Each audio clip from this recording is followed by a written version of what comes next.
네, 이 시간에는 로마서 12장 1절 말씀 읽었습니다. 오늘은 로마서 49번째 시간으로 부제목은 산제물로 드리는 삶입니다. 산제물로 드리는 삶. 우리는 오늘 로마서의 아주 중요한 전환점을 만나게 됩니다. 로마서는 크게 둘로 구분한다 그랬죠. 1장부터 11장까지는 하나님께서 우리를 어떻게 구원하셨는지를 설명하는 복음의 교리 부분이라 그랬습니다. 그리고 이제 오늘부터 시작하는 12장부터 16장까지는 이렇게 구원받은 성도가 어떻게 살아야 되는지 삶의 적용을 설명한다 그랬습니다. 다시 말하면 앞부분은 무엇을 믿을 것인가 이걸 설명하는 것이고, 뒷부분은 어떻게 살아갈 것인가, 그 믿음을 가지고 어떻게 살아갈 것인가, 이걸 설명하는 말씀입니다. 그런데 이 두 말씀이 따로따로 분리되는 말씀이 아니에요. 왜냐하면 우리가 앞에서 살펴본 무엇을 믿을지가 뭘 결정합니까? 어떻게 살아갈지를 결정하기 때문이에요. 여러분, 왜 교회는 다니는데 신앙생활을 제대로 못합니까? 뭘 믿는지를 몰라서 그래요. 뭘 믿는지를 모르잖아요. 교회만 다녀요. 그런데 뭘 믿는지를 알잖아요. 그러면 내가 어떻게 살아가야 될지를 심각하게 고민을 합니다. 그래서 신앙생활에서 가장 중요한 것은 단순히 열심을 내는 게 아니에요. 열심을 내가지고 예배 안 빼먹고 이런 게 아니라, 그거보다 더 중요한 게 뭐냐? 하나님을 바르게 알아야 돼요. 복음을 바르게 이해해야 돼요. 하나님을 바로 알면 삶이 변해요. 예배가 살아나요. 기도가 달라져요. 죄를 대하는 태도가 달라져요. 세상을 바라보는 눈이 달라져요. 여러분, 우리가 죄를 쉽게 버리지 못하고 그냥 붙들고 있는 이유가 뭡니까? 의지가 약해서예요? 난 죄를 버릴 수 있는 의지가 약해. 의지가 약해서예요? 아닙니다. 많은 경우에 하나님보다 죄가 더 좋아 보여요. 하나님보다 죄가 더 크게 보여요. 그럼 왜 그러냐? 하나님의 귀함과 은혜를 모르니까 그래요. 그래서 성경은요, 우리에게 행동보다 먼저 뭘 요구를 하느냐? 믿음을 요구해요. 믿음을. 우리는 흔히 이렇게 생각하죠. 내가 신앙생활을 더 열심히 해야 돼. 내가 더 노력해야 돼. 내가 더 헌신해야 돼. 물론 중요해요. 이게 중요하지 않다는 말이 아니에요. 중요해요. 그러나 성경은 그거보다 먼저 뭘 강조하느냐? 바르게 믿어라. 바르게 믿고 열심을 내라. 바르게 믿고 노력해라. 바르게 믿고 헌신해라. 바르게 믿는 게 더 중요하다는 거죠. 왜? 바르게 믿어야 바르게 살 수 있거든요. 그래서 사도 바울은 로마서 12장 들어오기 전에 1장부터 11장에 걸쳐서 복음을 설명해요. 죄가 뭔지, 하나님의 의의가 뭔지, 믿음과 은혜가 뭔지, 십자가와 성령의 역사가 뭔지, 그걸 쭉 설명해 온 거예요. 왜 그렇게 많은 내용을, 많잖아요. 1장부터 11장까지 그 내용을 먼저 기록했을까? 삶은, 진짜 믿음의 삶은 믿음에서 나오기 때문에 그래요. 바른 믿음에서. 여러분, 나무가 좋은 열매를 맺으려면요, 뿌리가 튼튼해야 돼요. 신앙생활도 마찬가지입니다.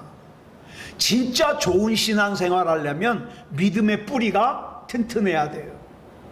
거룩한 행동을 만들어내기 전에 먼저 하나님을 향한 믿음이 견고하게 자리를 잡아야 돼요. 안 그러면요, 별것도 아닌 거에 시험 들어요. 예배를 떠나요. 교회를 떠나요. 네? 여러분, 예배가 무너지는 이유는, 사람들이 예배를 자꾸 안 드리는 이유는 시간이 없어서가 아니에요. 그럼 왜 안 드려요?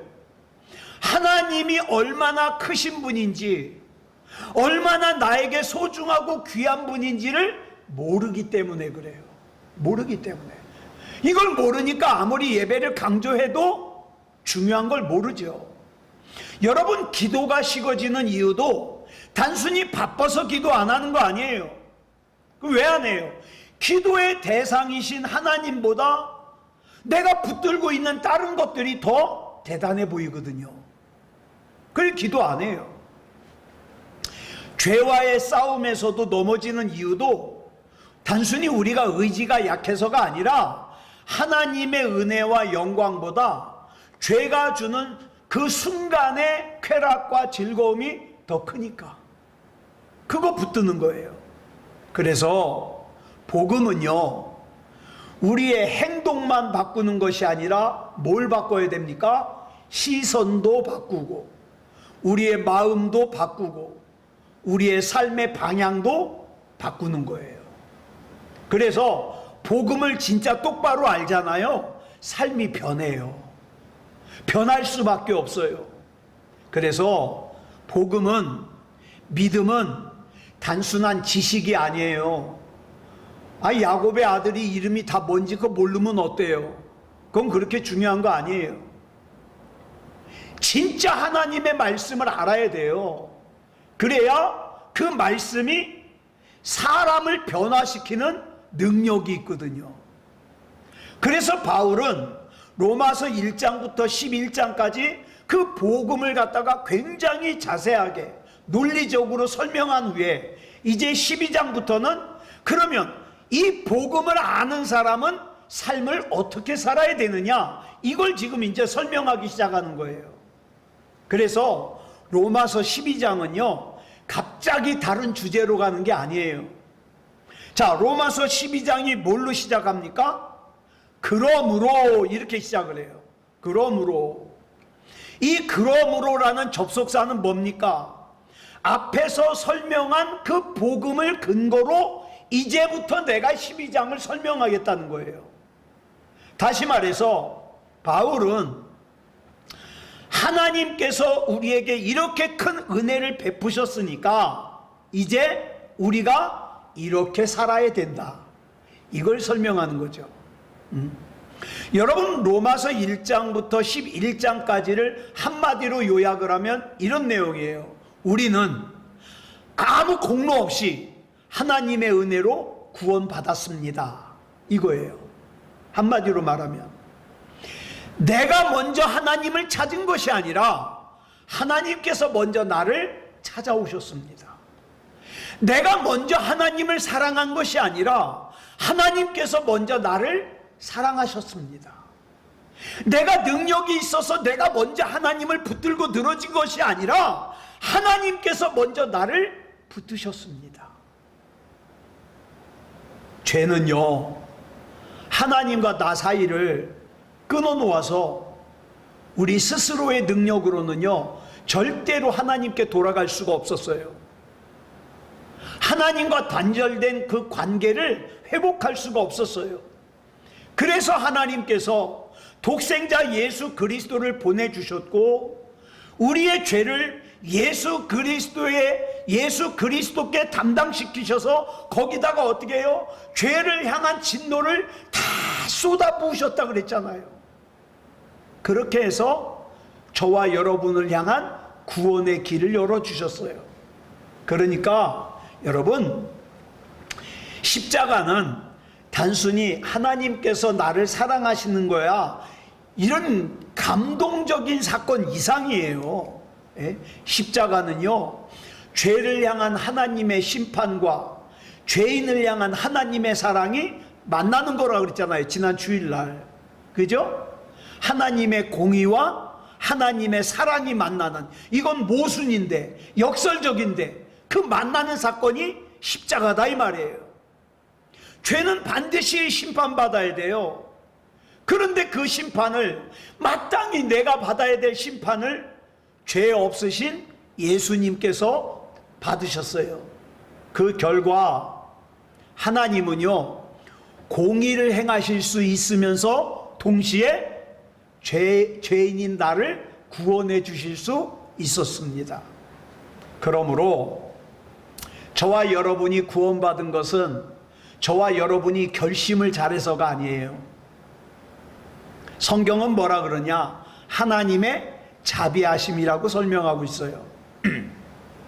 그러므로 우리의 믿음은 하나님의 은혜입니다. 오늘 이 시간 이 자리에 나와 있는 여러분들은요, 믿음이 좀 더 나은 분들이에요. 그런데 그 믿음이 좀 더 나은 거 역시도 하나님의 은혜예요. 하나님의 은혜. 네.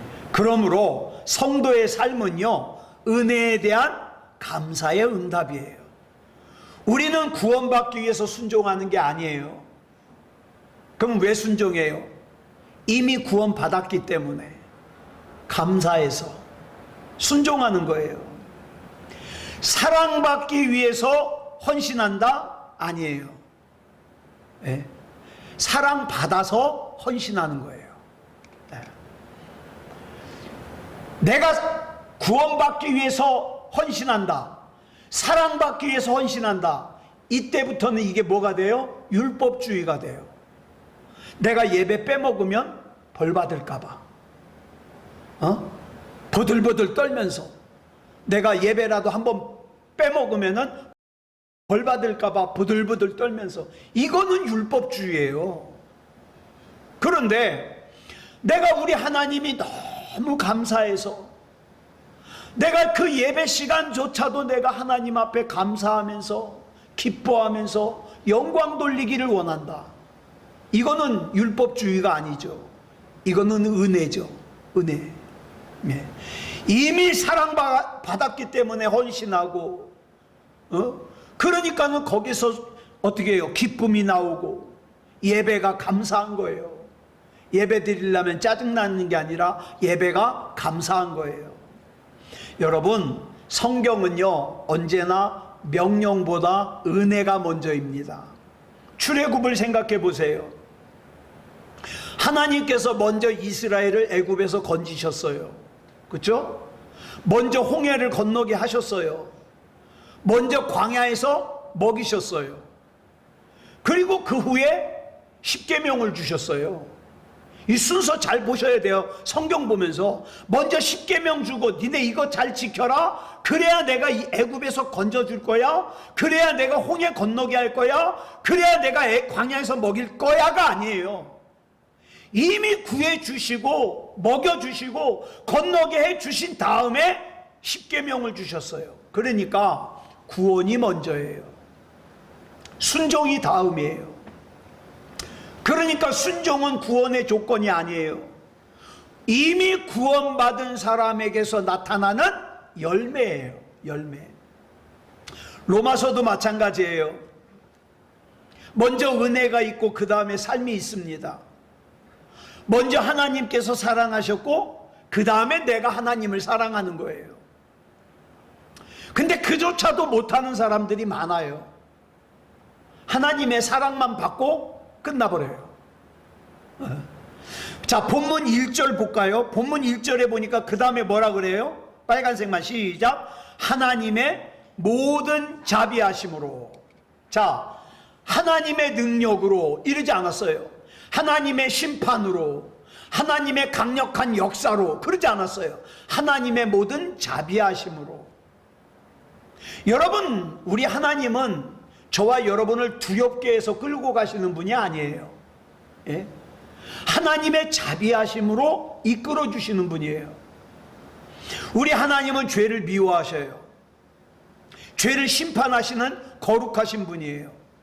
그러나 우리를 향한 관계는 심판에서 시작되지 않고, 저와 여러분이 얼마나 많이 넘어졌어요?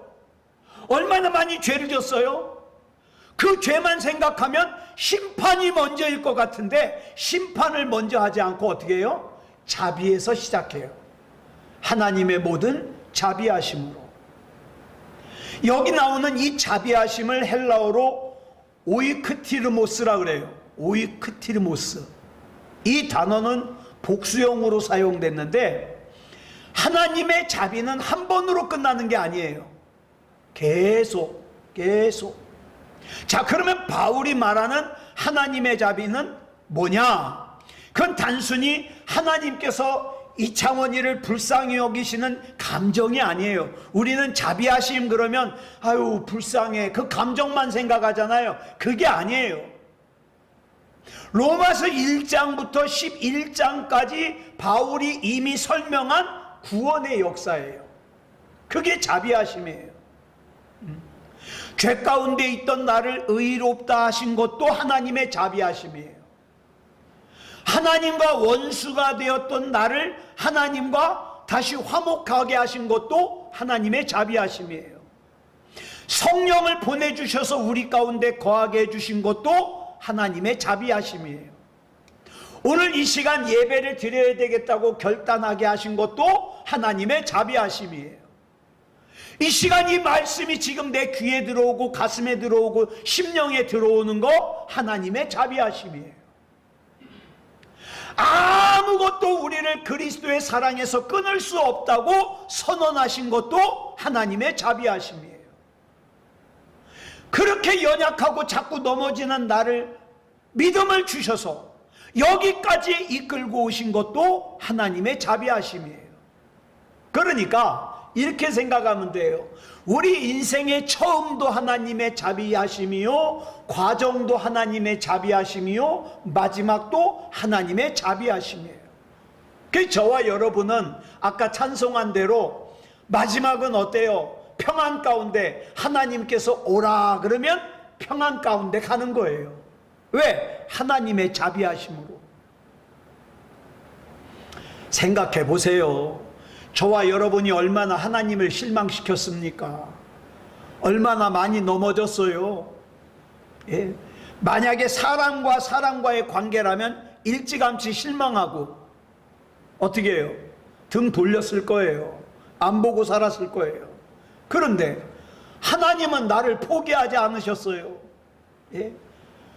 내가 하나님을 붙들고 늘어진 것이 아니라 하나님이 나를 붙드셨다니까요.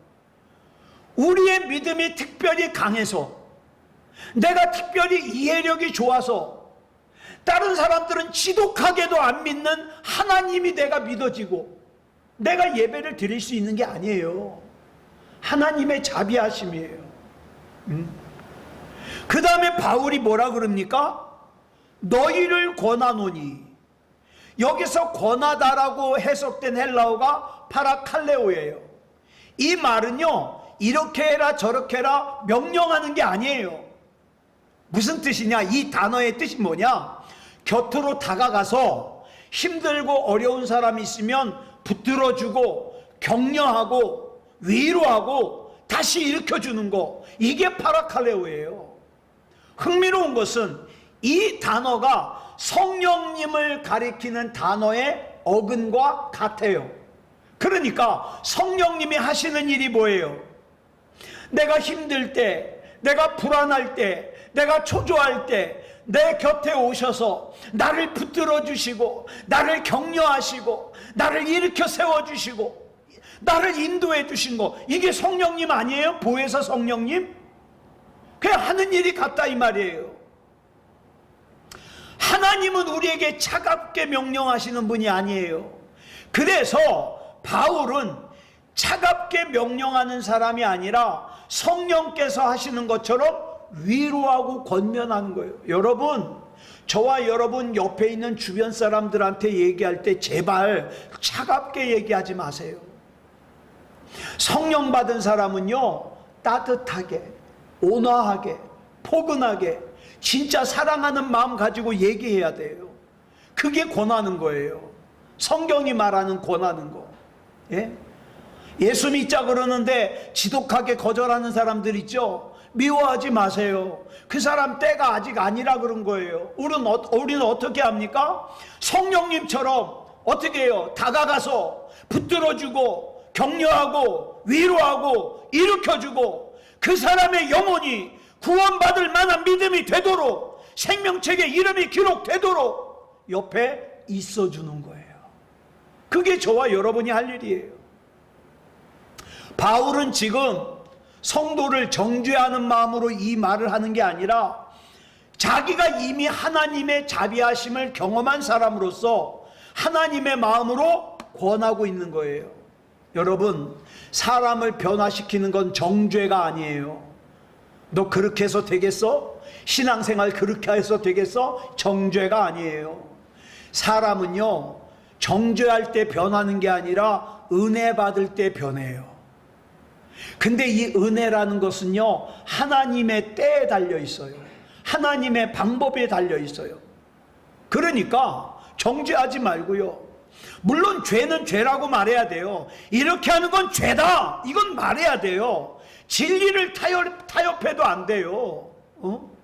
예배 안 드려도 괜찮아, 뭐 이렇게 타협하면 안 돼요. 기도 안 해도 괜찮아, 안 괜찮아요. 타협하면 안 돼요. 그렇지만 거룩함을 포기하면 안 되지만, 그러나 다른 사람들을 대하는 우리의 태도는 반드시 뭐가 있어야 돼요? 하나님의 자비가 있어야 돼요. 내가 그 사람이 싫어서, 그 사람이 미워서, 섭섭해서 말하는 것이 아니라 사랑해서 자비하심으로 권하는 거예요. 자비하심으로. 여러분, 요한복음 8장에 보면 간음하던 현장에서 붙잡혀온 여자가 있죠. 이 사람들이 삥 둘러서서 그 여자에게 돌을 던져서 죽이려고 그래요. 그런데 예수님께서 죄 없는 자가 먼저 치라 그러니까는 다 돌을 놓고 돌아갔잖아요. 그 다음에 8장 11절에서 예수님이 이렇게 말씀하셔요. 빨간색만 시작. 나도 너를 정죄하지 아니하노니. 예수님도 간음하던 그 현장에서 붙잡혀온 여자를 정죄 안 했어요. 근데 내가 뭐라고 다른 사람 잘못을 정죄하냐 이 말이에요. 그렇지만 정죄하지 않지만 그 다음에 하신 말씀이 중요해요. 빨간색 시작. 가서 다시는 죄를 범하지 말라. 여기에는요, 사랑과 진리가 다 들어있어요. 죄는 무섭다는 걸 알려주면서 어떻게 해요? 그 사람을 정죄하지 않아요. 그 사람을 포기하지 않아요. 그러면서 바울이 로마서 12장 1절에서 핵심을 말합니다. 핵심이 뭐예요? 이거예요. 빨간색만 시작. 너희 몸을 하나님이 기뻐하시는 거룩한 산제물로 드리라. 많은 사람들이 착각하는 게 뭐냐? 내가 하나님만 믿으면 됐지 뭐. 내가 이 정도 잘못하는 거는 괜찮을 거야. 안 괜찮아요. 성도의 변화는 행동을 바꾸는 거에서 시작하지 않고 먼저 하나님께 드리는 거에서 시작해요. 우리는 하나님 앞에 뭐 드릴까 고민 많이 하죠. 시간을 드릴까? 헌금을 좀 많이 할까? 봉사를 할까? 내 재능을 갖다가 드릴까? 물론 이것들 중요해요. 중요한데 하나님께서 저와 여러분에게 가장 먼저 원하시는 것이 뭔지를 알아야 돼요. 그게 뭘까요? 나 자신이에요. 나 자신. 그래서 바울은 본문에서 이렇게 말하는 거예요. 너희 몸을 드려라. 뭘로? 산 제물로 드려라. 왜 몸을 드리라 그랬을까요? 바울이 이 로마서를 기록할 당시가 헬라 문화권이었거든요. 이 헬라 문화에서는 어떤 철학이 있느냐? 영혼은 귀해요. 근데 몸은 하찮아요. 몸은 하찮아요. 그러니까 이 사람들이 뭐라고 생각하냐? 몸은 막 살아도 돼. 예? 간음해도 괜찮고 어떤 짓을 저질러도 괜찮아요. 왜? 몸뚱아리는 이미 타락한 거니까. 예. 그래가지고 막 욕망대로 사는 거예요. 그런데 바울이 뭐라 그래요? 너희 몸을 하나님이 기뻐하시는 거룩한 산제물로 드려라 이랬어요. 자 보세요. 예수님께서 사람의 몸을 입고 이 땅에 오셨고 십자가에서 우리의 죄를 위해서 뭘 내주셨어요? 예수님의 몸을 내주셨어요. 그리고 고린도전서 6장 19절에 보니까 우리 몸을 뭐라 그랬습니까? 성령의 전이라 그랬어요. 그러니까 여러분, 우리 몸은 하찮은 게 아니에요. 하나님께 드려져야 될 거룩한 거예요. 그리고 성경에서 말하는 몸은요, 단순히 이 고기 덩어리 육체만 얘기하는 게 아니에요. 몸 그러면 뭘 생각해야 되냐? 삶이다, 이렇게 생각하면 돼요. 그래서 너희 몸을 드려라, 이 말은 무슨 뜻이냐면 네 인생 전체를 하나님께 맡겨라, 이런 뜻이에요. 하나님이 네 삶의 주인이 되도록 살아라. 너의 삶 전체로 하나님을 예배하는 사람이 되라. 내 삶 가운데서, 내 인생 가운데서 일부분만 똑 떼어가지고 하나님을 예배하지 말고 내 삶 전체로 하나님을 예배해라, 이 말이에요. 바울이 우리 몸을 산 제물이라고, 산 제물로 드리라고 한 이유를 이해하려면 먼저 구약의 제사를 생각해야 돼요. 여러분, 이스라엘 백성들은 하나님 앞에 제사하기 위해서 제물을 가지고 갔죠. 근데 이 제물은요, 점이 없고 흠이 없어야 돼요. 그래야 죄인을 대신해서 죽을 수 있어요. 그래가지고 어떡합니까? 어디 상처가 났거나 뭐가 잘못되어 있으면 그 제물은 제물이 될 수 없어요. 점 없고 흠 없어야 돼요.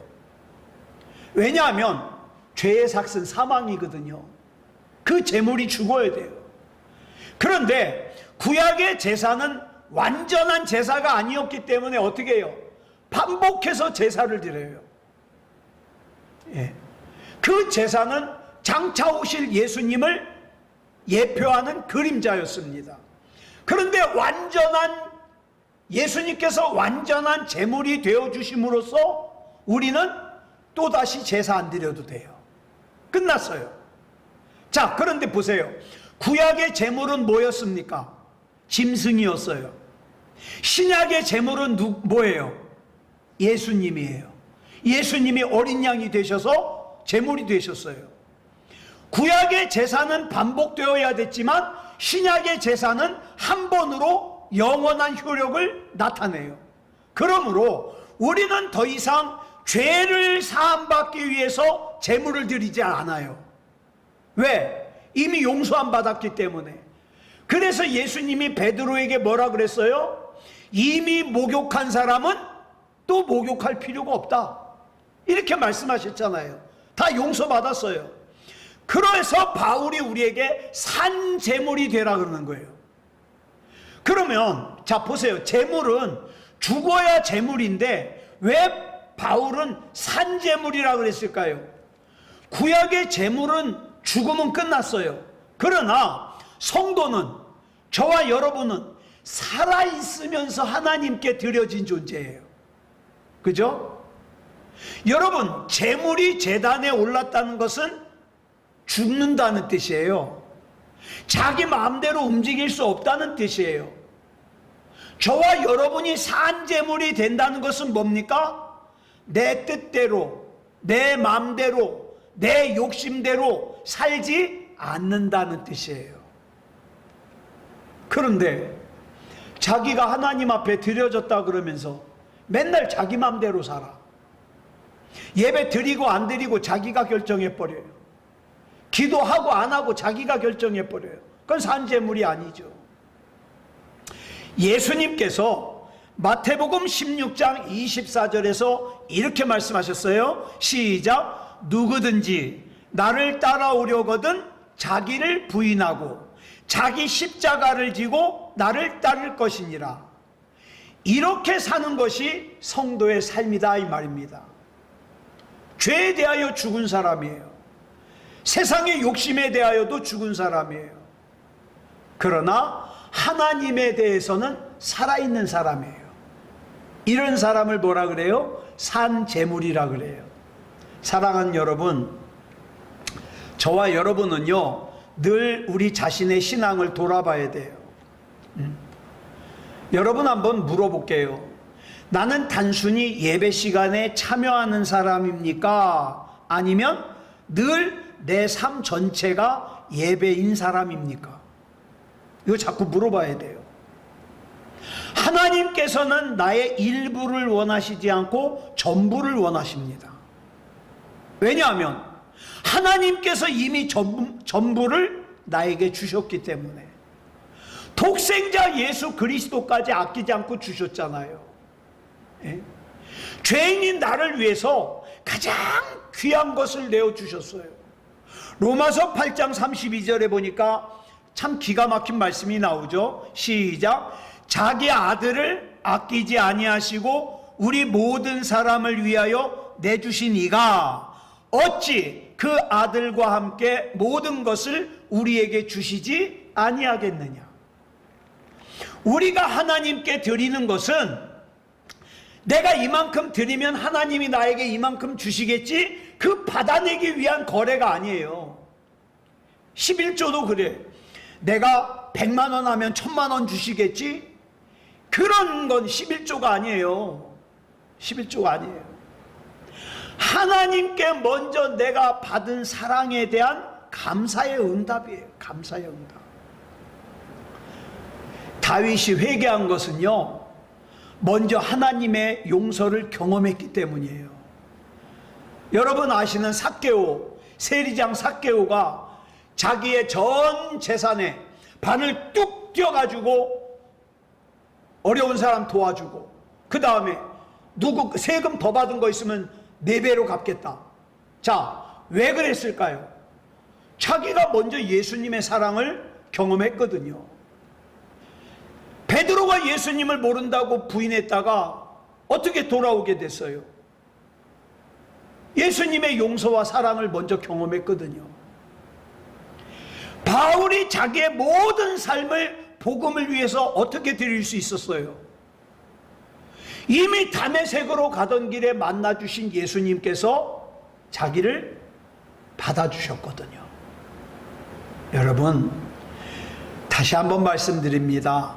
사람을 변화시키는 것은 자기 결심이 아니에요. 내가 이렇게 살아야지, 아닙니다. 은혜 받아야 돼요. 은혜 받아야 돼요. 은혜를 받아야 예배가 의무가 아니라 감격이 돼요. 신앙생활이 억지가 아니라 사랑이 돼요. 그 다음에 마지막으로 본문에서 바울이 뭐라 그럽니까? 빨간색만 시작. 이는 너희가 드릴 영적 예배니라.